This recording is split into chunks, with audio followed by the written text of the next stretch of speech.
Hello everybody and welcome back again to another video. Yesterday the fourth round was completed and now we have 8 candidates in the quarterfinal, and yesterday was the bottom half of the draw that finished their matches. Rafael Nadal, Marco Berrettini, Gael Monfils and Diego Schwartzman advanced to the quarters together with Roger Federer, Daniil Medvedev, Stan Wawrinka and Grigor Dimitrov. Those are the 4 last 8 standing in this fourth and last Grand Slam of this year.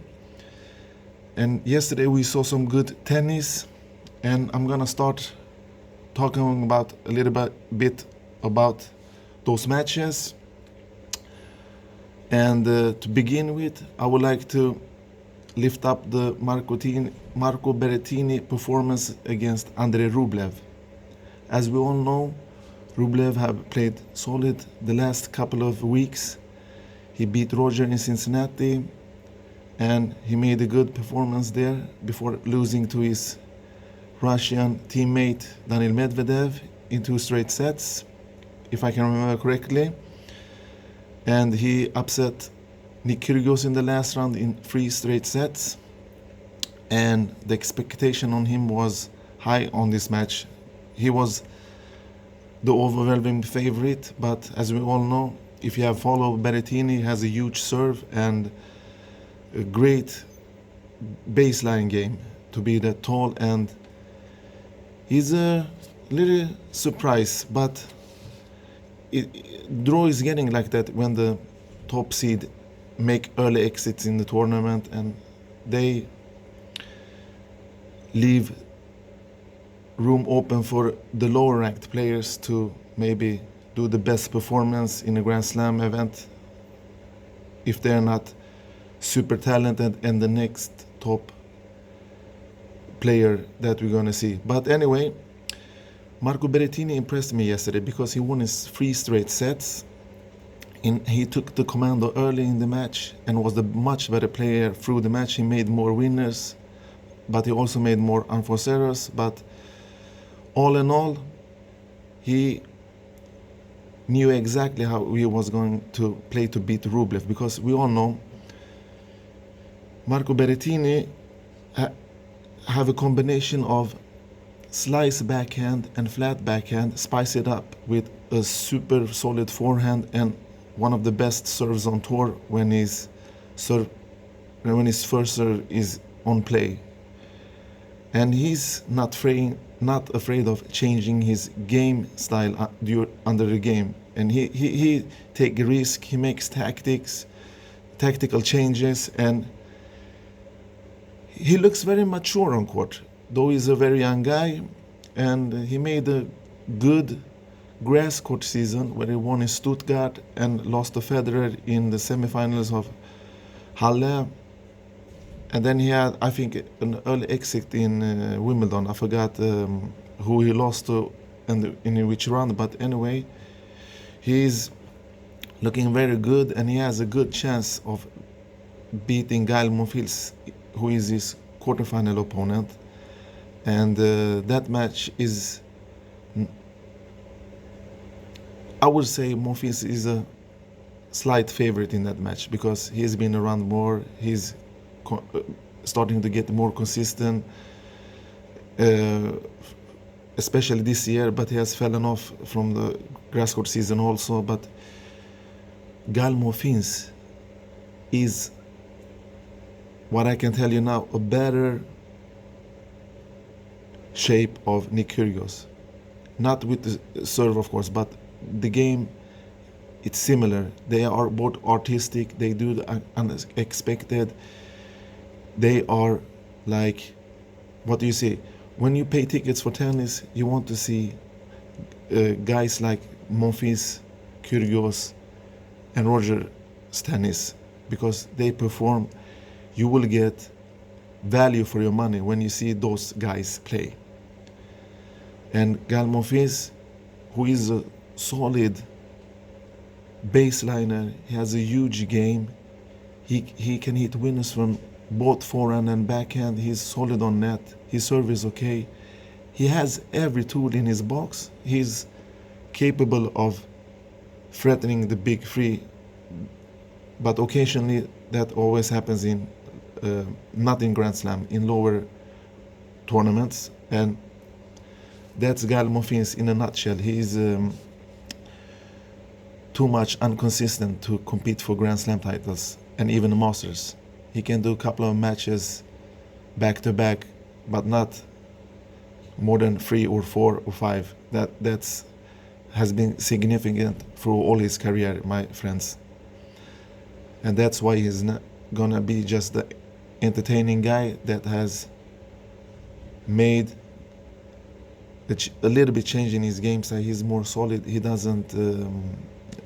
His mindset has starting to get better. So he will be sure a semi-final candidate with this draw, and he can win against Berrettini. That's my thoughts. And then we have. Before I'm gonna talk about Alexander Zverev, I want to praise Diego Schwartzman, because I had him in my quarterfinal preview. In my US Open preview, I had him as a quarterfinal candidate, and now he's there to face Rafael Nadal, a guy that he has only taken 2 sets from in 7 meetings, and both those sets were in Grand Slam events, in Australian Open last year and the French Open last year. So Rafa is the overwhelming favorite. He will punish Diego Schwartzman. Schwartzman have nothing to put against Nadal. This Argentinian player, he's rock solid from the baseline. He can change direction from both his forehand and backhand. And Schwartzman is a fighter with heart. He totally deserved his victory against Zverev yesterday. He was the much better player in the clutch moments. He stepped into the court, he executed, he has tremendous footwork, and he has a good tennis brain. He knows how to follow the ball, how to step into the court, how to hit his winners, and hit for the lines. He's super from that department. Even though he's such a short guy, he compensates with strength, stamina, and good shot selection. But against Nadal, it will be a huge upset if he managed to take more than 1 set against Rafael Nadal. Because I've seen a couple of their matches, he usually starts very good in the first couple of games, and then Nadal just eat him up for breakfast with his spin, especially top spin, and his hard ground strokes.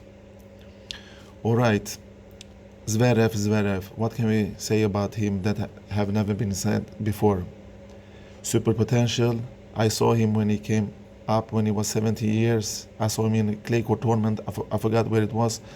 I saw the potential in him. I knew that this guy is going to be a top 10 player. Somebody have overhyped this guy. Yesterday he was horrible. 17 double faults.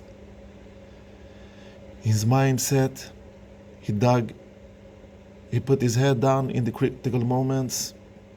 You can't win against a solid guy like Diego Schwartzman if you play like that. If you do like Zverev did yesterday. He has the power, but he doesn't have the physique and the mindset to compete in Grand Slam events. And I don't know what he can improve, but I have been analyzing a little bit his game. First of all, he makes it very hard for himself. One key moment in the match was in the second set. He won the first set, Zverev. It was 2-2 in Diego's serve. He got a couple of break points there. And then Schwartzman managed to turn the table around. And even the commentator on Eurosport said this game can have a huge effect on the match, because we all know Zverev is not mentally tough as the others on tour. I've seen them plenty of times. He always loses these tight matches. The problem is, usually, if I can remember correctly, when he loses in Grand Slams, he doesn't lose to this big three, because he's not that. He has only came to the second win of a Grand Slam twice in his career, and that was in French Open 2017 and 2018, if I can remember correctly. All the other Grand Slam events, he has never passed the fourth round. He loses to players that are not better than him on the paper, but motivation always beats class sometimes. Remember that. And what can Zverev do to turn the tables around? Because he's not 22, he's considered as multiple Grand Slam winners by many. For me, that train has gone long way, to be honest. To win a Grand Slam nowadays, and always, it doesn't matter. It's not enough if you're mentally tough and physical. You have to be consistent to the end. You have to be there from start to end. Just look at Nadal, what he has done in his career. He's playing every ball. It doesn't matter how big his lead is. Through the years, we have seen Pete Sampras, Andre Agassi, the big three in their early stages. They do this. They are conserving their energy. They know that the Grand Slam matches are 5 sets. They have the chance, they have the mental toughness, they have the consistency, they have the physique.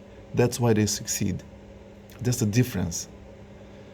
Just look at Novak Djokovic before 2007. He was like Zverev, but much, much better in consistency, because he won a lot of masters before. But then, when he came to Grand Slam, he didn't have the physique in the top 5 setter. He didn't have the endurance to compete. And then what did they do? This is actually true. His team has gone out with this information back then. They changed his fitness strategy, the way of training, the way of eating. They changed everything to make him endure and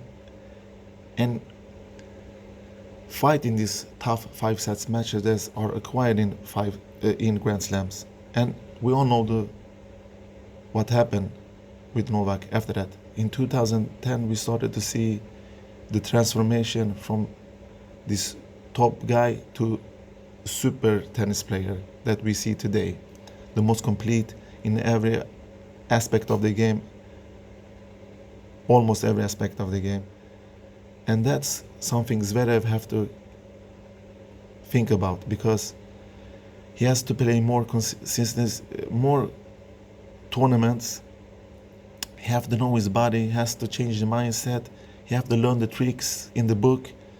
He has to make a drastic change if he's gonna compete for Grand Slam. He's still 22 years, he have the chance to do that. But like in the case of Novak, you have to be mentally tough. And that's a department that Zverev fails big time. That's what Zverev need to do. Change his strategy totally, and especially his serve motion. 14 double faults. You can't give your opponent 14 free points. That's too much in this top level, and around 70 mistakes, unforced errors. That's too much. You won't win matches, especially not against a solid player like Schwartzman. All right, and I saved the best for last. Rafael Nadal, my top candidate for the victory. Nothing he's standing in his way now, except Roger is the only guy, and Novak is out now. Those are the only 2 players that can match up with Rafael Nadal. They are the only one who has the tools, who knows how to beat this super Spaniard. Nadal knows that too. He have an open freeway to the final. He loves these physical tight matches. That's where he shows why he's the best. In the tight matches, the consistency, the high level. Cilic started good. I was surprised that he took a set.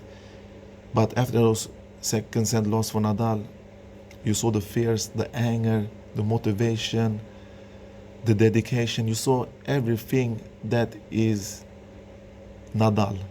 When you think of Nadal, you think a superior player that treat every ball like a match point, and he did exactly that. He had some superb shots from his both backhand and forehand. And Nadal is a baseliner that sent by the baseline, and Federer knows how to beat him, and Novak also. Federer can take time from Nadal. Federer can make life uncomfortable for Nadal. Federer knows how to beat Nadal. And of course, Nadal knows how to beat Roger. I want to see the first Fedal US Open match. I want to see the both of them in the final. I want to see great performances.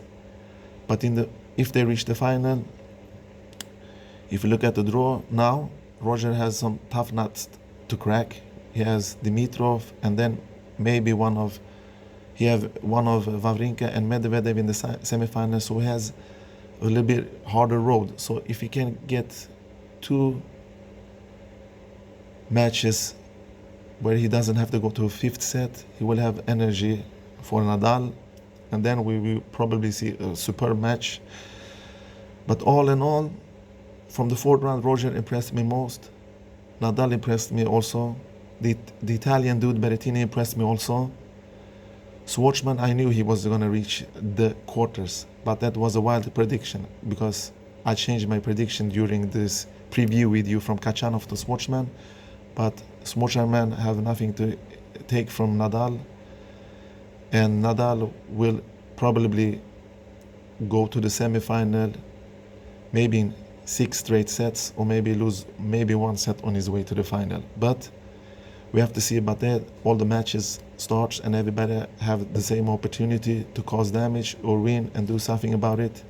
But that's my thoughts. Thanks you for listening and have a nice day. Bye bye.